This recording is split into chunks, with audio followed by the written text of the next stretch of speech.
If you've heard the news lately, beware, my terrifying encounter with a clown in the woods. Recent news reports have highlighted an unsettling trend of clowns luring children into the forest. I found myself among the first to experience this chilling phenomenon, and the encounter was utterly terrifying. At this moment, I choose to remain anonymous, fearing that the clown might discover my identity. Here's what happened. I am 14 years old and reside in a small town in South Carolina, with a population of around 130 people. As summer drew to a close, I worked at the local lumberyard, a great place that kept me physically fit while providing a mindless job of assisting customers with loading lumber into their vehicles. The best part was that my house was exactly 1 mile away, making walking to and from work a daily routine. On this particular evening, around 9:30 p.m., I started my walk home. The moon was beginning to light up the road, and the sun had set below the hills. There were no other houses between the lumberyard and my home. Our town was rural, with hills obstructing the view until one crested them. The road, although skinny with no shoulder, had recently been paved.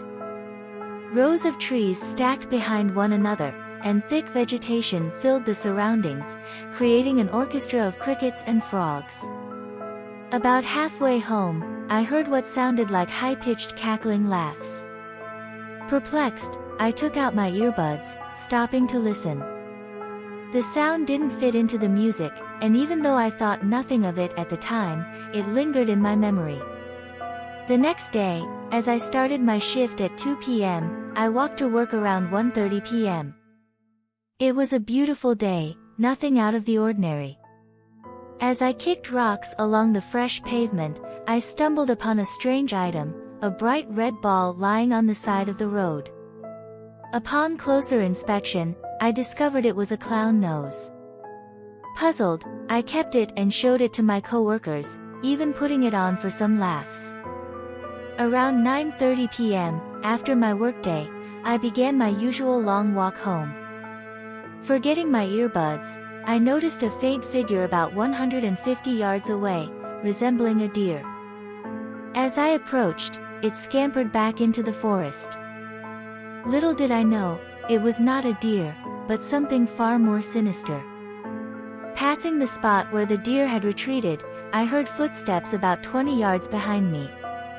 This was strange, deer typically didn't return once scared off. Before I could look back, my heart sank as I heard a voice say, "Hey there." Turning my head, I saw a clown in the middle of the road, wearing dirty, faded clothes, with makeup running down his face and black eyes. Claiming I had something of his, he demanded it back. Fear creeping in, I denied having anything. My house was still a quarter mile away when the situation escalated from weird to terrifying. He threatened, "Well, if you don't have my nose, I'm gonna need yours."